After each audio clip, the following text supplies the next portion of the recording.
আলাইকুম। আমি আজকে আপনাদেরকে তৈরি করে দেখাবো ফুলকপির পরোটা রেসিপি। তো এটার জন্য আমি অর্ধেকটা ফুলকপি কিভাবে টুকরো করে কেটে নিয়েছি, এই সবগুলোকে গ্রেট করে নিতে হবে। আমি গ্রেটারের সাহায্যে গ্রেট করে নিয়েছি। দেখুন আমি এখানে অর্ধেকটা ফুলকপি এভাবে গ্রেটারের সাহায্যে গ্রেট করে নিয়েছি। এখানে আমি যোগ করছি ১ চা চামচ পরিমাণ লবণ। আমি অফ ক্যামেরায় আরও ১ চা চামচ লবণ যোগ করেছিলাম। এগুলোকে ভালোভাবে মিক্স করে নিয়েছি। এগুলোকে মিক্স করার পর ৪০ মিনিটের জন্য রেস্টে রেখে দিতে হবে। ফিরে আসলাম ৪০ মিনিট পর। দেখুন ফুলকপিগুলো থেকে পানি ছাড়তে শুরু করেছে। আমি হাতের সাহায্যে এভাবে পানিগুলো ছাড়িয়ে নিব এবং এই ফুলকপিগুলোকে আমি আরেকটা পাত্রে রেখে দিচ্ছি। এভাবে পানিটা ছাড়িয়ে নিলে স্টাফিংটা ভালো হয় এবং স্টাফিং থেকে পানি বের হবে না। আমি এভাবে হাতের সাহায্যে ফুলকপি থেকে পানিটা ছাড়িয়ে নিচ্ছি। দেখুন পানি ছাড়িয়ে নেওয়া শেষ হয়ে গিয়েছে এবং পানি বের হয়ে গিয়েছে ফুলকপি থেকে এবং দেখুন ফুলকপিগুলো কতটা ঝরঝরে হয়েছে। এ পর্যায়ে আমি এই ফুলকপির পানিগুলোতে যোগ করে নিব আটা। আমি প্রথমে ১ কাপ পরিমাণ আটা নিয়েছি এবং এটাকে মিক্স করে নিচ্ছি।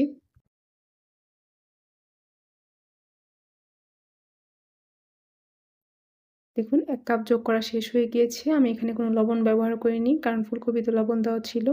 আমি এখানে আরও ১ কাপ অল্প, অল্প করে ঢেলে নিচ্ছি। আমি সামান্য পানিও যোগ করেছিলাম। এভাবে আমি ডোটা তৈরি করে নিলাম। এই ডোটাতে আমি এখন যোগ করব ১/২ চা চামচ পরিমাণ বেকিং পাউডার,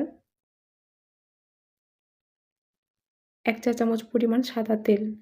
এখন এই উপকরণগুলো ভালোভাবে মিক্স করে নিতে হবে। আমি মিক্স করে নিচ্ছি। দেখুন ডোটা কতটা সফট হয়েছে দেখা যাচ্ছে। ডো তৈরি করা শেষ হয়ে গিয়েছে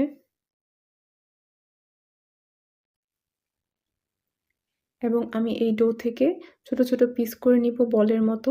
আমি খুব বেশি বড় করিনি। এটাকে মাঝারি সাইজের করে মোট ৬ টির মতো ছোট আকারের বল করে নিয়েছি। এগুলোকে এখন ০.৫ ঘন্টার জন্য আমি রেস্টে রেখে দিব। আমি চুলায় প্যান বসিয়ে নিয়েছি এবং এখানে যোগ করছি সাদা তেল, ২ টো তেজপাতা, ২ টো এলাচ, ২ টো দারুচিনি, ১ চা চামচ পরিমাণ রসুন বাটা। যোগ করছি ১ চা চামচ পরিমাণ মরিচের গুঁড়া, ১/২ চা চামচ পরিমাণ হলুদের গুঁড়া। এগুলোকে এখন আমি মিক্স করে নিচ্ছি। ১ চা চামচ পরিমাণ জিরার গুঁড়া, ১/২ চা চামচ পরিমাণ ধনিয়ার গুঁড়া। আমি এখানে সামান্য পানি যোগ করেছি কষিয়ে নেওয়ার জন্য। আমি পানিটা যোগ করে নিলাম। এখন এগুলো নাড়িয়ে নিব।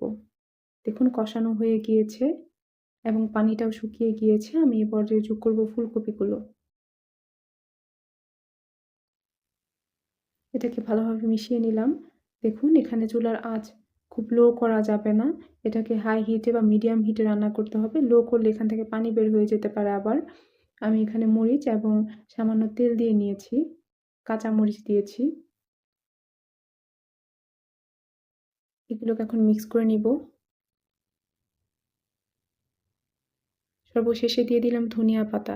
দেখুন এগুলো সিদ্ধ হয়ে গিয়েছে। আমি এ পর্যায়ে এগুলো চুলা থেকে নামিয়ে নিব। আমি গোল শেপ করে নিয়েছি। এখন এখানে যোগ করছি স্টাফিংটা।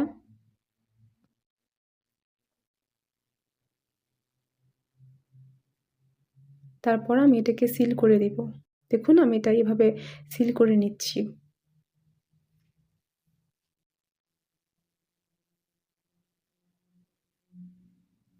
সর্বশেষ আমি এটাকে বেলে নেব। আপনাদেরকে দেখাচ্ছি। আমি এটাকে এভাবে বেলে নিচ্ছি।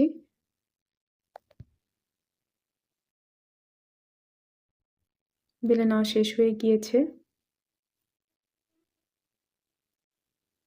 এটাকে আমি প্যানে বসিয়ে দিলাম। সামান্য তেল যোগ করেছি। এটাকে বারবার উল্টিয়ে দিতে হবে এভাবে।